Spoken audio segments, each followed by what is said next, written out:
اب میں دعوت خطاب دے رہا ہوں اپنے عظیم مہمان آنے والے حضرت مولانا حبیب اللہ فاروقی صاحب کو کہ ہمارے سامعین کے سامنے اپنے مواعظ حسنہ سے ہمیں مستفید فرمائیں۔ تکبیر، تاجدار ختم نبوت، شار صحابہ، حضرت مولانا حبیب اللہ فاروقی صاحب۔ الحمدللہ حمدا کثیرا کما امر الذین هم مفاتیح الرحمت ومصابیح الغرر۔ اعوذ باللہ من الشیطان الرجیم، بسم اللہ الرحمن الرحیم۔ ما آتاکم الرسول فخذوه وما نهاکم عنہ فانتہوا۔ صدق اللہ مولانا العظیم۔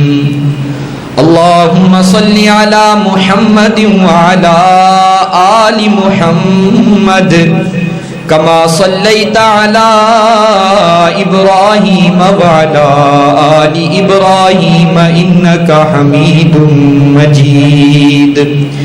اللہم بارک علی محمد وعلی آل محمد کما بارکت علی ابراہیم وعلی آل ابراہیم انکا حمید مجید۔ اللہم صلی علی روح محمد فی الارواح۔ اللہم صلی علی تربت محمد فی التراب۔ اللہم صلی علی بلد محمد فی البلاد۔ اللہم صلی علی روضۃ محمد فی الریاض۔ یا رب صلی وسلم دائما ابدا علی حبیبک خیر الخلق کلہم۔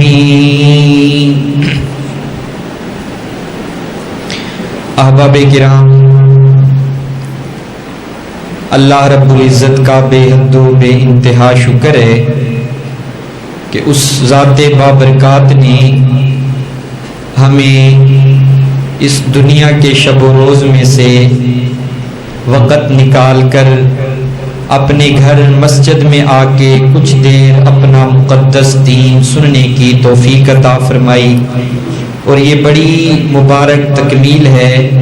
فرمایا کہ جہاں پہ قرآن کریم کا ختم ہوتا ہے وہاں پہ اللہ پاک دعاؤں کو قبول فرماتے ہیں، تو بڑی مبارک سعادت کی بات ہے کہ ہم ایسی مبارک تقریب میں جمع ہیں۔ دعا فرماؤ اللہ پاک ہمارا آج کا مل بیٹھنا ہماری مغفرت کا ذریعہ بنائے۔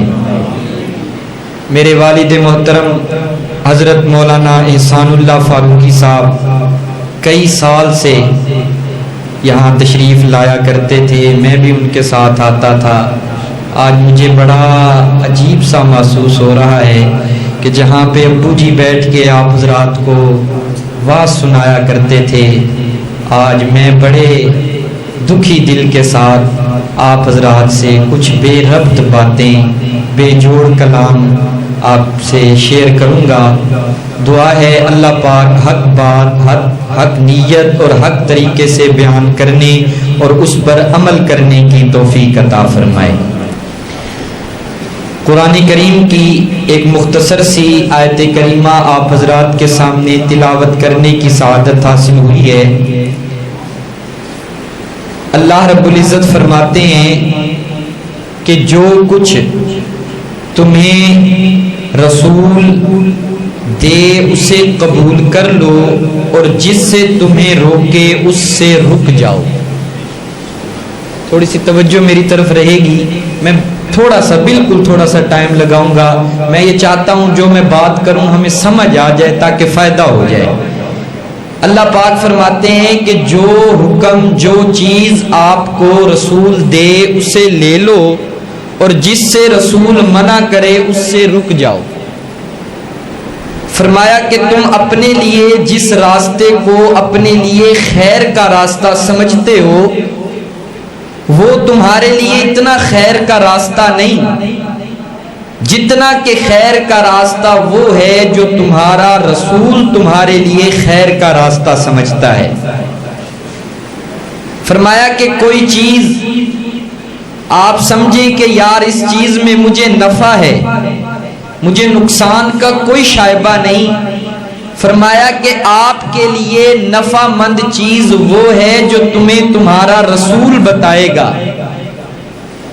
آپ اپنی طرف سے 100 چیزیں دماغ میں سوچیں یار یہ میرے لیے نفع مند ہے، یہ میرے لیے نفع مند ہے، فرمایا نہیں، تمہارے لیے نفع اس چیز میں ہے جو تمہیں تمہارا رسول بتائے گا۔ اگرچہ تم کوئی کام کر رہے ہو تمہیں اس کے اندر نفع نظر آ رہا ہے، اس میں حقیقتاً کوئی نفع نہیں، جس سے رسول نے تمہیں روکا رک جاؤ، جو چیز تمہیں عطا کرے اسے قبول کر لو۔ حدیث پاک فرمایا کہ لا یؤمن احدکم حتی یکون ہواہ تبعا لما جئت بھی، کہ تم میں سے تب تک کوئی کامل مسلمان نہیں ہو سکتا جب تک وہ اپنے احساسات و جذبات اللہ کے رسول کی منشا کے تابع نہ کر دے۔ گویا قرآن کریم نے ایک معیار مقرر فرما دیا اور حضرات صحابہ کرام کی جماعت انہوں نے اپنی زندگی آپ صلی اللہ علیہ وسلم کے حکموں کے تابع کی، تب وہ جا کر بکریاں چرانے والے چرواہے عرب کے سردار بن گئے۔ وہ چلتے مکے کی گلیوں میں تھے، ان کے قدموں کی چاپ جنت میں سنائی دیتی تھی۔ حضرت امام ابو حجر عسقلانی رحمت اللہ علیہ نے حلقہ رسالت کی ایک خوبصورت تضمین بیان فرمائی۔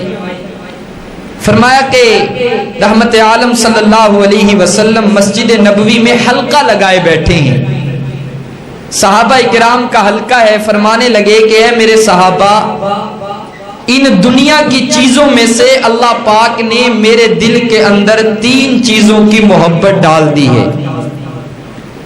جب صحابہ اکرام نے یہ بات سنی اور بڑے بےتاب ہو گئے، کان لگایا، یہ تو اسی کو پتا ہو کہ جو کسی کو چاہتا ہو کہ محبوب کی پسند بھی محبوب ہوا کرتی ہے۔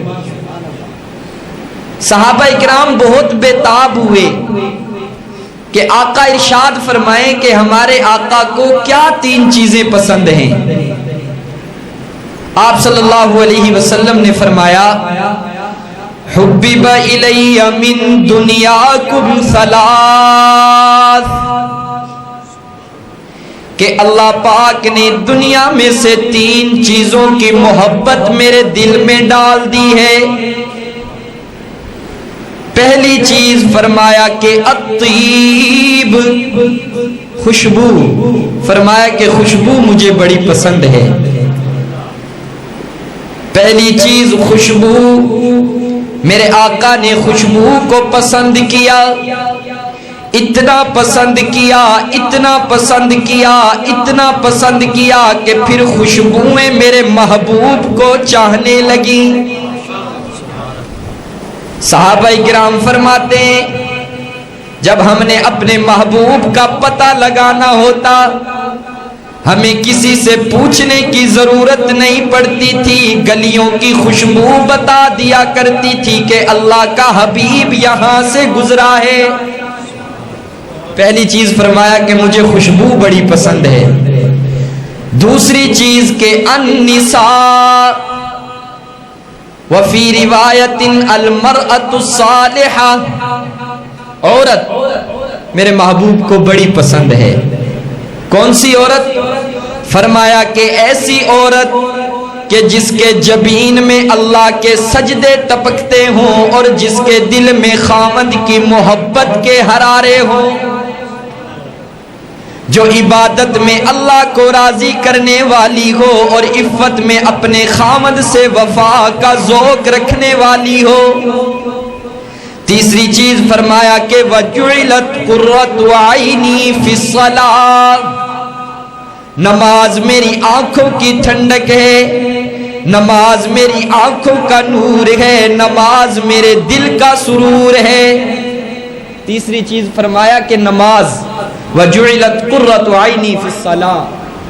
حضرت عائشہ صدیقہ رضی اللہ تعالی عنہ فرماتی ہیں کہ آپ صلی اللہ علیہ وسلم رات کو نماز کے لیے کھڑے ہوتے، اتنا لمبا قیام فرماتے، اتنا لمبا رکوع فرماتے، پھر اتنا لمبا سجدہ فرماتے۔ میں فرماتی کہ محبوبم آپ تو بخشے بخشائے گئے، آپ کو تو اللہ نے اپنا محبوب بنا لیا ہے، پھر اتنی آہوزاری کیوں؟ آپ صلی اللہ علیہ وسلم فرماتے کہ اے عائشہ، میں اس پروردگار کا شکر ادا کیوں نہ کروں جس نے ایک یتیم کے سر پر نبوت کا تاج سجا دیا ہے۔ حضرت عائشہ فرماتی ہیں کہ ایک شب نبی رحمت صلی اللہ علیہ وسلم نماز کے لیے کھڑے ہوئے، ساری رات یہ آیت پڑھتے رہے، ان تعذبہم فإنہم عبادک، کہ اے پروردگار یہ تیرے بندے، کمی کوتاہی بھی ہو جاتی ہے نا، انسان ہے نا، غلطیاں بھی ہو جاتی ہیں، اگر تو ان کو عذاب دے تجھے کوئی پوچھ نہیں سکتا، وَإِن تَغْفِرْ لَهُمْ، اگر تو ان کو معاف کر دے تو تجھے کوئی پوچھنے والا نہیں۔ تین چیزیں میرے آقا کو بڑی پسند، پہلی النساء، دوسری الطیب، تیسری چیز وَجُعِلَتْ قُرَّةُ عَيْنِي فِي الصَّلَاةِ۔ میرے آقا نے اپنی تین پسندیدہ چیزیں بیان فرمائی۔ اس مجلس میں بیٹھے ہوئے تھے حضرت ابو بکر صدیق رضی اللہ تعالی عنہ، ہاتھ کھڑا کیا کہ آقا مجھے بھی تین چیزوں سے بڑی محبت ہے۔ میرے آقا نے اپنے اس جانسار کی طرف بڑی محبت سے دیکھا، بڑے پیار سے دیکھا، فرمایا کہ ابو بکر بیان کرو آپ کو کون سی تین چیزیں پسند ہیں۔ فقام ابو بکر، حضرت ابو بکر صدیق کھڑے ہوئے، فرمایا کہ حبب الی من دنیاکم ثلاث، کہ مجھے بھی دنیا میں سے تین چیزیں بڑی پسند ہیں۔ پہلی چیز کہ النظر الی وجہک، کہ آقا مجھے یہ بڑا پسند ہے کہ آپ کا چہرہ ہو اور میں دیکھتا رہوں۔ سبحان اللہ، سبحان اللہ۔ اللہ پاک نے پھر حضرت ابو بکر صدیق کی اس پسند کی اتنی لاج رکھی، اتنی لاج رکھی کہ وہ ہجرت کی 3 راتیں اکیلا تنے تنہا ابو بکر صدیق میرے محبوب کے چہرے کے نظارے کرتا رہا۔ حضرت امام ابو حجر عسقلانی رحمت اللہ علیہ لکھتے ہیں کہ جب میرے آقا کا چہرہ حضرت ابو بکر صدیق کی گود میں تھا، یوں لگتا تھا کأن القرآن یفتح فی الرحل، کہ جیسے رحل میں قرآن کھلا ہوا ہو۔ کبھی کبھی ذوق میں آ کے حضرت عمر فرمایا کرتے تھے کہ اے ابو بکر بھائی، میری ساری زندگی کی عبادت لے لو، ساری زندگی کی ریاضت لے لو، صدقہ و خیرات لے لو، مجھے صرف ہجرت کی وہ 3 راتیں عطا کر دو۔ حضرت ابو بکر صدیق نے فرمایا نا عمر بھائی، اگر کوئی مجھے کہے کہ ان 3 راتوں کے بدلے میں تجھے پوری کائنات دیتا ہوں، میں پھر بھی یہ 3 راتیں کسی کو نہیں دوں گا۔ دوسری چیز فرمایا کہ آقا مجھے یہ بھی بڑا پسند ہے کہ تیرا حکم ہو اور میں اپنے گھر کا سارا مال لا کر تیرے قدموں پہ نچھاور کر دوں۔ تیسری چیز فرمایا کہ آقا مجھے یہ نسبتیں بھی بڑی پیاری لگتی ہیں کہ گھر تیرا ہو، بیٹی میری ہو، مجھے یہ بڑا پسند ہے کہ لوگ مجھے آپ کا سسر بولیں اور آپ کو میرا داماد بولیں۔ حضرت عمر کھڑے ہوئے، فرمایا کہ آقا مجھے بھی 3 چیزیں بڑی پسند ہیں۔ پہلی چیز الامر بالمعروف والنہی عن المنکر، تیسری چیز والصوب الخلق، کہ آقا مجھے یہ بڑا پسند ہے کہ میں نیکیوں والے کام کو پھیلاؤں، میں برائیوں کو ختم کروں، اور اے آقا جان مجھے یہ بھی بڑا پسند ہے کہ میں پھٹا پرانا لباس پہنوں۔ حضرت عمر رضی اللہ تعالی عنہ اتنے جلیل القدر صحابی، حضرت زید فرماتے ہیں کہ حضرت عمر اتنے جلیل القدر اور اتنے جلال والے صحابی تھے کہ ایک دفعہ زلزلہ آیا، حضرت عمر نے درہ مارا، زلزلہ تھم گیا۔ وہ عمر کہ جو دریا کو چٹھی لکھے دریا چلنا شروع کر دے، فرمایا کہ میں نے دیکھا حضرت عمر کے کپڑوں پر 17 پیوند لگے ہوئے، 17 پیوند، اتنے بڑے صحابی۔ فقام عثمان، حضرت عثمان کھڑے ہوئے، فرمایا کہ آقا حبیب الی من دنیاکم ثلاث، مجھے بھی 3 چیزوں سے بڑی محبت ہے۔ پہلی چیز واشیاء الجیان، دوسری چیز وکسوۃ العریان، تیسری چیز وتلاوت القرآن۔ آقا مجھے یہ بڑا پسند ہے کہ میں بھوکوں کو کھانا کھلاؤں۔ حضرت عثمان رضی اللہ تعالی عنہ ابھی زمانہ جاہلیت میں، اسلام آنے سے پہلے فرمایا کہ دسترخوان لگایا کرتے تھے، وہاں پہ یتیم فقراء بھوکے کھانا کھایا کرتے تھے۔ عرب کی عورتیں ابھی زمانہ جاہلیت میں جب اپنے معصوم بچے کو لوری دیتی تو کہا کرتی تھی سو جا میرے لال، میں تجھ سے اتنا پیار کرتی ہوں جتنا قریش عثمان سے پیار کرتے ہیں۔ فرمایا کہ آقا مجھے یہ بھی بڑا پسند ہے وتلاوت القرآن، کہ میں قرآن کی تلاوت کروں۔ اور پھر اللہ رب العزت نے حضرت عثمان کی اس پسند کی ایسی لاج رکھی کہ جب حضرت عثمان شہید ہوئے، قرآن نے عثمان کو اور عثمان نے قرآن کو گلے لگا لیا۔ کسی کی شہادت کی گواہی بدر کا میدان دے گا، کسی کی شہادت کی گواہی احد کا میدان دے گا، کسی کی شہادت کی گواہی تلوار کی نوک دے گی، پر میں قربان جاؤں حضرت عثمان پر کہ آپ کی شہادت کی گواہی اللہ کا قرآن دے گا۔ بھائیو یہ قرآن کریم اللہ پاک کی بہت بڑی نعمت ہے، بہت بڑی نعمت ہے، کاش کہ ہم اس کو سمجھ سکیں۔ اللہ پاک نے ہماری ہر پریشانی کا حل اپنے قرآن کریم میں رکھ دیا ہے، ہمارے ہر مسئلے کا حل اپنے قرآن کریم میں رکھ دیا ہے۔ اس سے باتیں کیا کیجئے، اس سے اپنے دل کے احوال بیان کیا کیجئے، یہ آپ کے ہر سوال کا جواب دے گا۔ ہمارے ہاں گھر میں کوئی مہمان آئے، ہم سب سے پہلے اس سے سلام لیتے ہیں، سلام کے بعد ہم دوسرا سوال اس سے کرتے ہیں کہ آپ کا نام کیا ہے، نام پوچھتے ہیں۔ بھائی تھوڑا سا بول پڑیں تاکہ مجھے اتنا پتہ چل جائے کہ آپ کو میری بات سمجھ آ رہی ہے۔ ہمارے ہاں کوئی مہمان آئے، ہم سب سے پہلے اس سے سلام لیتے ہیں، سلام کے بعد ہم دوسرا سوال اس سے کیا کرتے ہیں؟ آپ کا نام کیا ہے؟ ہاں جی، قرآن کریم سے سوال کیا کیجئے۔ قرآن کریم سے نام پوچھا، قرآن کریم نے نام بتایا، جواب دیا کہ بل ہوا قرآن مجید فی لوح محفوظ۔ قرآن کریم سے پوچھا کہ تجھے کون لے کے آیا، قرآن کریم نے اس کا بھی جواب دیا کہ نزل بہ الروح الامین۔ اے قرآن کریم تجھے بھیجا کس نے؟ قرآن کریم نے اس کا بھی جواب دیا کہ تنزیل من رب العالمین۔ اے قرآن کریم کب آنا ہوا؟ قرآن کریم نے اس کا بھی جواب دیا شہر رمضان انزل فیہ القرآن، کہ میں رمضان میں آیا ہوں۔ اچھا رمضان میں آنا ہوا، کب آئے، کس گھڑی آئے، کس لمحے آئے، کس وقت آئے؟ قرآن کریم نے اس کا بھی جواب دیا کہ وما ادراک ما لیلۃ القدر، لیلۃ القدر خیر من الف شہر، کہ میں لیلۃ القدر کی رات میں آیا ہوں، اس رات میں آیا ہوں کہ میری برکت سے اللہ پاک نے اس رات کو ساری راتوں کا سردار بنا دیا ہے۔ میں جس مہینے میں آیا ہوں اللہ پاک نے اس کو سید الشہور بنا دیا ہے۔ میں جس امت میں آیا ہوں اللہ پاک نے اس امت کو ساری امتوں میں بلند فرما دیا ہے۔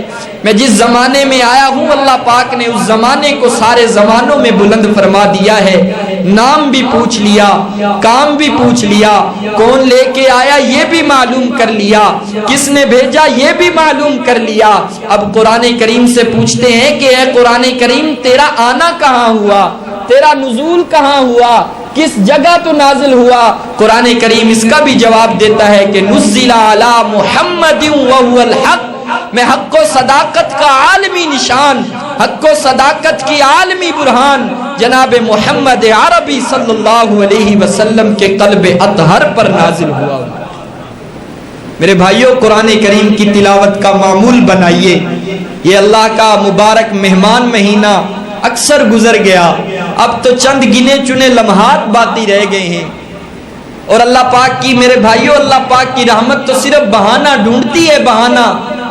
جب اللہ پاک بخشنے پہ آئیں صرف بہانہ ڈھونڈتی ہے۔ بڑی پیاری بات فرمائی، فرمایا کہ اے میرے بندے تو ایک ہاتھ میری طرف آئے گا میں ایک بالشت تیری طرف آؤں گا، تو چل کے میری طرف آئے گا میں دوڑ کے تیری طرف آؤں گا، اے میرے بندے تو دوڑ کے میری طرف آئے گا میں تجھے آغوش رحمت میں لے لوں گا، اے میرے بندے تو گناہوں کے دریا لے کے آئے گا میں تجھے رحمتوں کے سمندر عطا کروں گا۔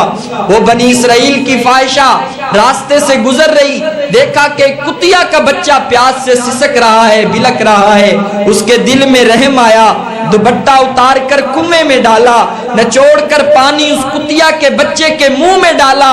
لکھا ہے کہ ادھر کتیا کے بچے کو ہوش آیا، ادھر اللہ کی رحمت کو جوش آیا، اللہ نے اس فاحشہ کی بھی مغفرت فرما دی۔ باز آ ہر آنچ ہستی باز گھر کافرو گبرو بت پرستی باز درگہ ماں درگہ نومیدی نیست، صد بار اگر توبہ شکستی باز او میرے گناہگار، اگر 100 مرتبہ توبہ کر کے توڑ چکا ہے تجھے پریشان ہونے کی ضرورت نہیں، میرے در پر آ تو صحیح، جبین نیاز جھکا تو صحیح، طلب کا دامن پھیلا تو صحیح، ندامت کے اشک بہا تو صحیح، میرے لطف و کرم کو آزما تو صحیح، تیرے آنے میں دیر ہو سکتی ہے، میرے راضی ہونے میں کوئی دیر نہیں ہو سکتی۔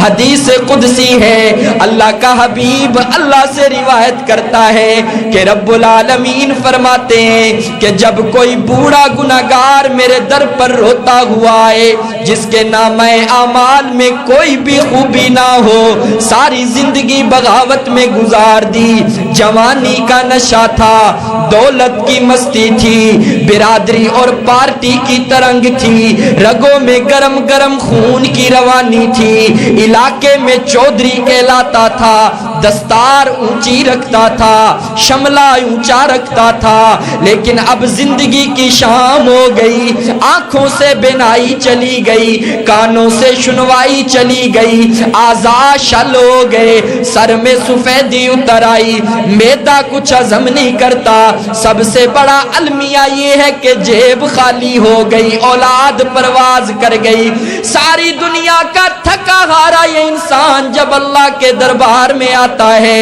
آہوزاری کرتا ہے کہ تنگ دستی کے جو عالم میں میں گھبراتا ہوں، پر درے غیر پہ جاتے ہوئے شرماتا ہوں، ہاتھ پھیلانے میں محتاج کو غیرت کیسی، شرم اتنی ہے کہ بندہ تیرا کہلاتا ہوں، الہ العالمین سجدے بھی نہیں کہ سفارش کے طور پر پیش کر سکوں، صدقات بھی نہیں، زکوٰۃ بھی نہیں، خالی ہاتھ آیا ہوں اور اس امید کے ساتھ آیا ہوں اگر تو نے دستگیری نہ کی تو ہلاک ہو جاؤں گا۔ رب العالمین فرماتے ہیں کہ اے میرے محبوب پیغمبر، بڑی اچھی طرح جانتا ہوں میں اس بوڑھے کو، اس کا اکڑنا بھی میرے سامنے ہے، اس کی بغاوتیں بھی میرے سامنے ہیں، اس کی زندگی کا ایک ایک ورق میرے سامنے کھلا ہوا ہے، لیکن میری رحمت گوارا نہیں کرتی کہ میں اسے ٹھکرا دوں، اسے دھدکار دوں، کیونکہ مجھے اس کے سفید بالوں سے حیا آ جاتا ہے۔ یار زندہ صحبت باقی۔ السلام علیکم ورحمۃ اللہ۔